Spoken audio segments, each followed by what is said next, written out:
Hey, and thanks for joining me for another episode of Take a Deep Breath with Yvonne Daniels podcast. I am your well-being girlfriend, Yvonne Daniels, encouraging you to embrace the power of giving your body permission to relax for better choices, health, and wealth. Of course, we're doing that one deep breath at a time. All you need is an open heart and an open mind and a willingness to grow and to go. How are you doing today, Matt? Hey, what up, though? How are you doing today? I am doing well, and I am excited about what we're talking about today. Today, and actually this month, the entire month of April is African American Women's Fitness Month. And since I'm an African American woman, yes, I'm excited about this. So I'll tell you what, we are all about changing health narratives and leaving health legacies over this way. And of course, we are just so excited about the wealth that we're born with, which is our health. We learn about all the other types of wealth that are so very important. But man, when you think about the fact that you've got wealth inside of you, it's your health. Yes, very exciting. And that means, though, that we've got to be a good steward of it. So we got to make sure that we are getting enough sleep, still working on that, getting better, continuing to work on that. So very important. Also, accepting responsibility for our own well-being, taking as many deep breaths as often as we need to, tuning into our bodies and moving our bodies. So very important. So, man, I tell you what, the weather is starting to get warmer. Thank the Lord for that. It is April. It is National African American Women's Fitness Month. And yeah, it's celebrated every April to promote health, fitness, and wellness among African American women. All right. So National African American Women's Fitness Month is dedicated to encouraging African American women to lead active, healthier lives while addressing unique health challenges that I can say we face, all right? African American women face, such as heart disease and diabetes and obesity and stress-related conditions. And not only African American women, and that's what we're specifically talking about today. You know, folks in general are really struggling with these conditions. This month emphasizes the importance of physical activity, which, you know, I heard someone say it, and this is so important. Movement is medicine. All right. It is medicine. It's also stressing healthy eating, self-care practices. This is going to prevent serious health issues and improve overall well-being. So the initiative of National African American Women's Fitness Month, this actually began in April 2006 to highlight and address health disparities affecting African American women, honoring our strength, resilience, and commitment to wellness. So some sources note that fitness expert Crystal Adele, I want to give her kudos for that. She played a key role in establishing the celebration in 2013, aiming to empower Black women to prioritize our health through exercise, nutrition, and self-care. And of course, a lot of times, you know, African American women, man, I tell you what, very strong women that a lot of times we take the lead in so many things. We are quite the nurturers and have been for years. That's just kind of like, you know, something I think that is innate within us. And it can be to the detriment sometimes when, you know, you're caring for children and, you know, elderly parents, sick folks, you know, all of that can really take its toll. And so it is very important, very imperative to make sure to stop down and to have some self-care. And I would dare say on a daily basis, that needs to happen. Over time, this month has grown to include community events. And I always stress the importance of community. That is so important with helping with anything. Also, workshops and virtual fitness programs. And you know, Matt, I am so excited to dive into this. We got to kick it off. So even though we're a little bit into the episode, how do we usually start off every episode? With the deep breath. Let's go. Come on, in and out. Man, I tell you what, very, very important to do that as well. I think that is a form of self-care that is something you can do right where you are. You can stop down whenever you need to and take that deep breath. It definitely gives your body permission to relax. So the purpose of National African American Women's Fitness Month, raising awareness about cardiovascular disease, strokes, cancer, and other health risks disproportionately affecting African American women. And the history of this month, as we celebrate African American Women's Fitness Month, according to the American Heart Association, half of all African American women in the United States have some form of cardiovascular disease. And I don't like hearing that kind of message or news. But anyway, according to the American Heart Association, African American women are more likely to die from heart related problems than women of other ethnicities, such as Caucasians.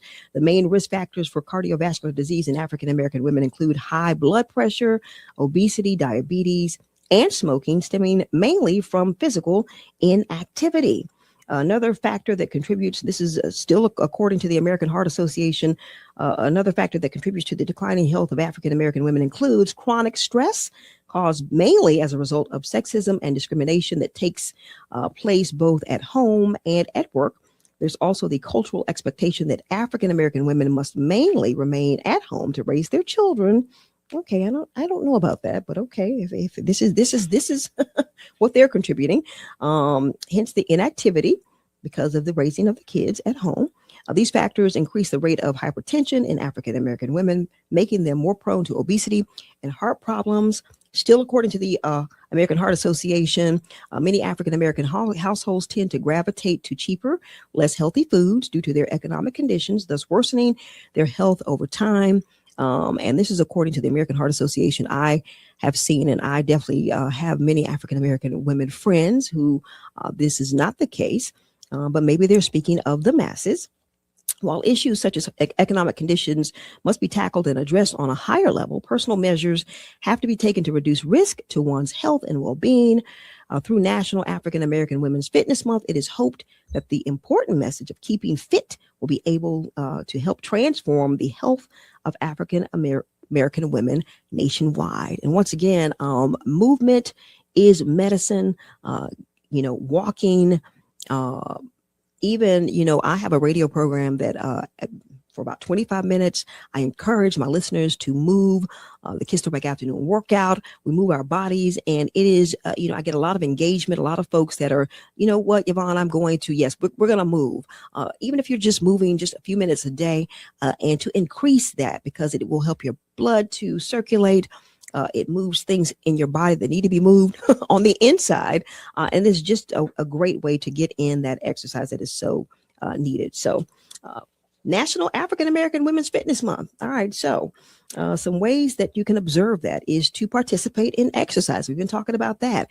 And that does not necessarily mean that you have to have equipment. You don't. I know a lot of people love the gym, and if they don't have a gym, then they think that they cannot participate. And I just say, I think some of the most effective ways is using your own body weight, using stuff around the house. For one, you can keep your legs active by walking.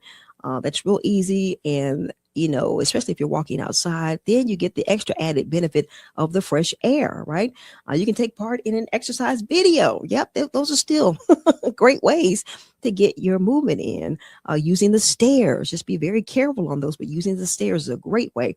And it's enough to help your lower blood pressure and maintain fitness. You can keep all that going while using the stairs as equipment. All right. The key is that to make sure that you're consistent with doing it. Do it frequently. All right. Make sure you're doing it maybe at least 3 to 5 days a week. You can start there. And if you want to increase it, I personally move my body 7 days a week. I just feel so much better when I move my body consistently. So you can also visit the gym, as we just said, for African American women. It said who could afford to go to a fitness center. You can make it a daily habit with a large amount of equipment at your disposal. You can use the effective equipment and weights to keep and maintain a healthy body. Spread the word. You can raise awareness by posting on your social media platforms regarding the importance of exercise and keeping fit. I know that I go live on my radio program. Like I said, it's, it gets a lot of engagement. Folks are really, really happy to even just be reminded that you need to keep your body moving. Okay. And you can use the official National African American Women's Fitness Month hashtag, all right, to spread the word to a greater audience. And that is a great way to use your platform. So we're talking about this exercise and the fact that we need to move more. There are a few exercises that will help reduce heart problems, especially, which is great. Aerobics. So aerobic exercise such as running, you want to be very careful with that. And once again, I encourage you to listen to your body when you're doing any type of exercise. But running, as well as cardio workouts, push-ups, I love those because that also helps with your the muscle mass. You want to make sure, especially the older we get, that we want to make sure that we keep that muscle on. It helps improve blood circulation. It reduces the risk of diabetes and increases your overall fitness. All right, that's aerobics. So also we've got strength resistance exercises. So resistance training such as weight work and push-ups can help reduce fat and foster a leaner muscle mass. We love that. You got your flexibility and balance exercises, which prevents joint pain and it helps to lower your blood pressure. So it's always good to be very flexible too. And also full body sports such as swimming. Now, swimming to me is one of the best exercises you can do because it's so low impact. You can also try cycling and tennis to fully utilize your arms and your legs, keeping a healthy blood flow, and you can increase your own stamina, right? Balance exercise. I do balance exercises every single day, especially the older you get. It's just really good to help make sure that you are steady as you're walking and just moving. And you can do that through yoga and Pilates and Tai Chi, which I found I really kind of like that Tai Chi thing. Balance exercise helps strengthen your leg muscles as well as improve your balance in the long run. And that is so very important. And of course, all this is important. It helps, if you're a mom or if you're just someone, because, we're all leading someone and people are always watching you. So it's just good to participate in these regular fitness regimens because, you're helping to set a good example for maybe your children, if you are a mom, or for young people that may be watching you and watching how you move as you get older, or just as, as a woman, and they like how you're moving. And, you can move really well when you put in the work to make sure that you are maintaining, all right, the good blood circulation and stability and all of that. All right. So it's good to maintain your health in your earlier years. And I always say this because the younger you can help to take care of the older you. All right. You start these habits early, and then you will lessen the chance of a health crisis or health risk as you get older. And of course, it helps to boost confidence and reduce your stress levels. And we're all about reducing stress over this way. All right. Aside from being healthy, getting in shape can also do wonders for your confidence. All right. Who does not want to look and feel good? And it can help reduce stress. It can boost your willingness to improve your health further. The National African American Women's Fitness Month's main goal is to promote the benefits of exercise in general, so long as you keep your health in check. And it compels you to do things at your own pace. It's vital to remember that there is more in it than just having the ideal figure. I know we all want to look snatched, for sure. My mom always says, I don't know, I may not be aesthetically pleasing to somebody else, but I feel good. And that's her main thing, is feeling good. And even though, of course, we know the media frequently promotes it to African American women, about having a snatch figure, being like having a cocoa bottle shape, but we want to make sure that we are healthy. All right. So these are some great ways to observe National African American Women's Fitness Month. Here is to our health. If you are not moving as frequently as maybe you should or you would like, today is a great day to start. You can start out slow and increase, just to be intentional, increasing the frequency with which you're moving your body. All right. And find all kinds of opportunities. Any opportunity you can find to move your body, I encourage you to do so as we observe National African American Women's Fitness Month. Yes. All right. So, Matt, how do we end every episode? With the deep breath. Let's go in and out. Man, this episode has been such a joy. And thank you so much for joining me for another episode of Take a Deep Breath with Yvonne Daniels podcast. Please like, share, comment, follow, and join us at Deep Breath and Taste Buds at blogspot.com. And I will see you in the next episode.